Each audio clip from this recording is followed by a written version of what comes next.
answer. Sorry, don't know the specifics of the question that was asked. The Burgess Shale is a very rich formation of Cambrian era fossils, which is found in British Columbia. The pioneer of interpreting the Burgess Shale was a Harvard and Smithsonian paleontologist named Walcott. And the Burgess Shale was, until a few years ago, almost unique in that it was probably formed in shallow water, layer after layer of mud, pressing down organisms, superimposing weight upon them and producing these beautiful, delicate fossils that can be peeled back from the Cambrian era about 535 million years ago. And it's the first really, really rich fossil bed of hard-bodied animals. Now, when you look in these fossil beds, what you discover is the probable ancestors of our own phylum. We belong to a phylum called Chordata, or the chordates. It's possible that the very first chordate is in the Burgess Shale. It's a little worm-like thing called Pacaya, and Pacaya is probably our ancestor. There are probably other ancestors there of arthropods, insects, spiders, and so forth, and then quite a few. None of them look like organisms living today, but they look like the major animal phylum.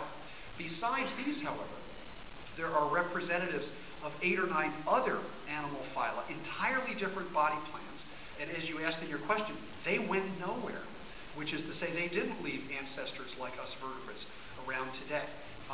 Well, what happened? Here's what we think happened. Since Stephen Jay Gould published this great book on the Burgess Shale, which is called Wonderful Life, about 15 years ago, a whole new field has sprung up. And the field is evolutionary developmental biology. It's often called Evo-Devo. And what Evo-Devo has shown us is that pretty much all animals, us human beings, shrimp, fruit flies, and, starfish, everything else, are built using the same set of genes to specify the identity of the body parts. And what seems to have happened in the Cambrian is that all of a sudden these genes became first assembled, and there was a toolkit that was assembled that could build complex animal bodies. When that toolkit was assembled, one body plan took off in this direction, one took off over here, and a couple took over into these 2 big body plans that dominate animal life on our planet, the arthropods and the vertebrates, or the chordates. These ones were unsuccessful, these ones were successful, but the Cambrian explosion comes about because of a revolution in genetics and the emergence of genes like the homeotic genes that specify the identities of body parts. So in terms of how does this fit into the scheme, life on this planet started about 3.5 billion years ago. Most of the history of life on this planet was associated with trying to figure out how to become a eukaryotic cell, because the first eukaryotic cell doesn't appear until about 1 billion years ago.